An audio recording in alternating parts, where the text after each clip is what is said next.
Je dirige une immense agence web de renommée internationale, 2-3 personnes.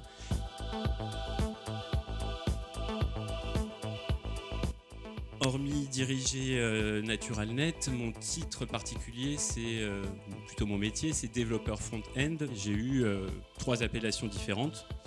Quand j'ai commencé au PMU dans le webmastering, on m'appelait une petite main. Ensuite, j'ai été intégrateur HTML. Et puis, depuis l'année dernière, j'ai appris qu'on s'appelait des développeurs front-end.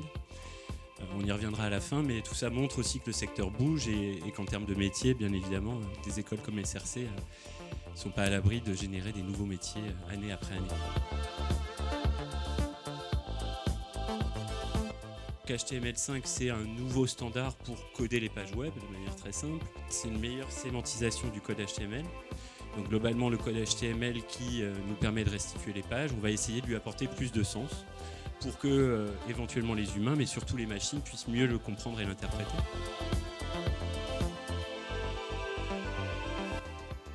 CSS3 a changé 2 choses importantes. D'une part, la substitution d'éléments externes aux pages web. Et puis, surtout, depuis peu, CSS nous permet de nous adapter au support de consultation. On a une chance énorme, c'est que les sociétés qui ont édité les smartphones ont eu la bonne idée de remplacer leur navigateur propriétaire par un navigateur web classique. Et l'avantage pour nous, c'est que du coup, on peut s'adapter complètement à ces supports de consultation.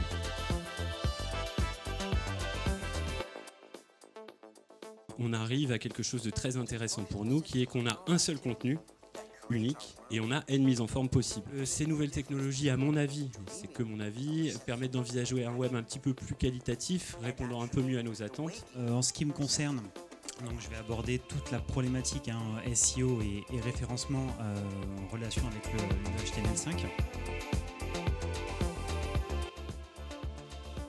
Et c'est tout l'intérêt justement de ces nouvelles structurations, c'est que ces dénominations-là seront communes pour tous les sites. C'est que plus votre site se chargera rapidement, plus le temps que Google va passer sur le site, il va pouvoir intégrer beaucoup plus de contenu de votre site. Donc du coup, qui dit plus de contenu intégré, dit plus de contenu indexé, et plus de pages indexées dit forcément beaucoup plus de trafic.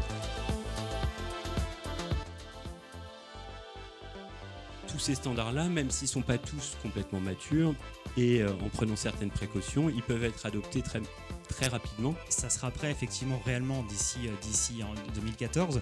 Maintenant, mon avis personnel est de se lancer. En fait, au jour d'aujourd'hui, en 2010, 2011, 2012, on en était un peu comme en 1911. Juste avant qu'Henry Ford ait l'idée d'employer l'électricité et de monter une chaîne de montage. Effectivement, Google a indiqué que c'est l'avenir du web pour lui. Donc s'il l'indique, il y a fort à parier derrière qu'il y a toute une stratégie à développer.